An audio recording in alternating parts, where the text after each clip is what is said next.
Assalamualaikum warahmatullahi wabarakatuh. Saya Nisa Kamelia Salsabila dari Prodi 1 Manajemen kelas B. Di sini saya akan menjelaskan tentang pendidikan agama Islam Ma'rifatul Insan pertemuan 1 sampai pertemuan 7. Untuk pertemuan 1, Ta'rif al-Insan atau pengenalan manusia.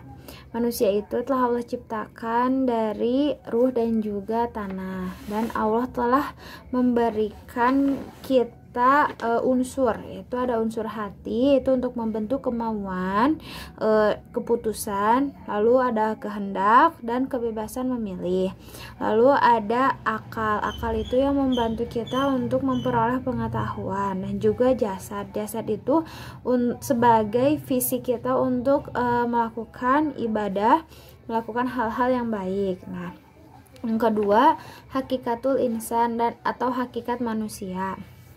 Sesungguhnya manusia itu lemah, tapi Allah telah memberikan keistimewaan kepada manusia. Nah, manusia itu telah Allah istimewakan, itu menjadi makhluk.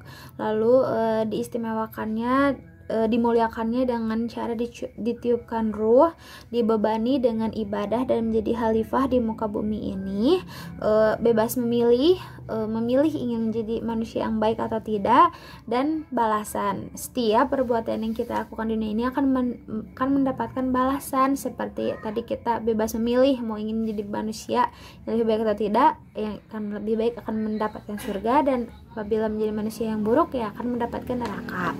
Lalu yang ketiga itu toqatul insan atau potensi manusia.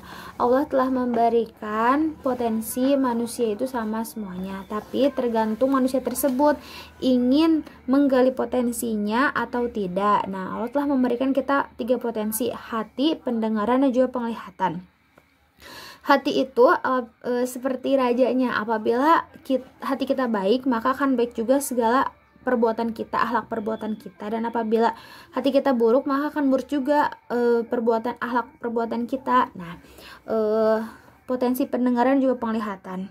Semua yang kita miliki ini pada dasarnya itu untuk beribadah kepada Allah, karena tugas kita di manusia di muka bumi ini hanya untuk beribadah kepada Allah. Mata kita dilakukan untuk hal-hal yang baik, untuk mengaji, lalu pendengar kita untuk mendengar hal-hal yang baik seperti kajian, murotal. Nah, semuanya kan kita pertanggungjawabkan di hadapan Allah. Lalu nafsul al-insan atau nafsu manusia. Nah, ruh dan nafsu itu yang mempengaruhi kejiwaan manusia dan terbagi menjadi 3. Ada nafsu mutmainah, lawamah, dan juga amarah. Nah, kalau mutmainah ini ruh itu kan hal yang baik, sedangkan nafsu itu yang lebih ke negatif gitu. Nah, kalau mutmainah ini ruh itu mendominasi nafsu, di mana kita itu akan terdorong untuk melakukan hal-hal yang baik. Nah, nafsu lawamah itu di mana nafsu dan juga ruh itu sejajar, di mana jadi masih beribadah tapi juga masih melakukan maksiat. Nah, yang ketiga itu amarah, di mana nafsu itu lebih mendominasi daripada ruh. Jadi kita tuh terdorong untuk melakukan hal-hal yang negatif yang akan membuat kita berbuat dosa, tapi setelah kita berbuat dosa itu kita tidak merasa bersalah. Nauzubillah subhanahuzubillah. Selanjutnya adalah sifatul insan atau sifat manusia.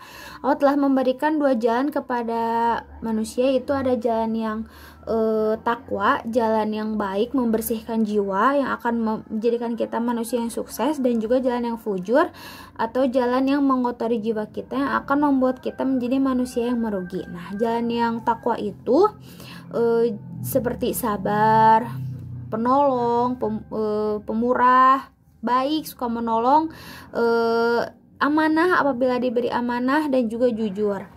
Nah, kalau untuk jalan yang fujur atau mengotori jiwa kita itu hal-hal yang negatif seperti suka berdebat tentang ayat-ayat Allah, kikir, pembohong. Pokoknya semua sifat-sifat negatif itu akan membuat kita menjadi manusia yang merugi karena sifatnya itu fujur atau mengotori jiwa kita. Nah, yang selanjutnya adalah hakikatul ibadah atau hakikat ibadah. Ibadah itu artinya pengabdian. Nah, memang tugas kita di muka bumi ini di muka bumi ini untuk beribadah kepada Allah, mengabdi kepada Allah, karena Allah yang telah menciptakan kita. Karena kita itu lemah, kita tidak akan menjadi apa-apa tanpa ridhonya Allah, tanpa kehendaknya Allah. Oleh karena itu, sebagai bentuk rasa syukur dan terima kasih kita kepada Allah atas semua kenikmatan yang telah Allah berikan, atas semua keagungannya Allah, kita harus beribadah kepada Allah. Nah, ibadah ini untuk merendahkan diri kita, kecintaan dan juga ketundukan kita kepada Allah, dan dan harus didasari dengan rasa takut akan azab Allah, dan juga dengan rasa berharap, karena Allah lah tempat sebaik-baiknya menggantungkan harapan. Oleh karena itu kita harus berdoa terus kepada Allah dan berharap hanya kepada Allah, karena Allah tahu mana yang terbaik untuk kita, dan kita hanya bisa berdoa dan berusaha selebihnya biar Allah yang menentukan. Oke, terima kasih. Itu ringkasan dari materi 1 sampai dengan pertemuan ke-7 di pendidikan agama Islam. Terima kasih. Wassalamualaikum warahmatullahi wabarakatuh.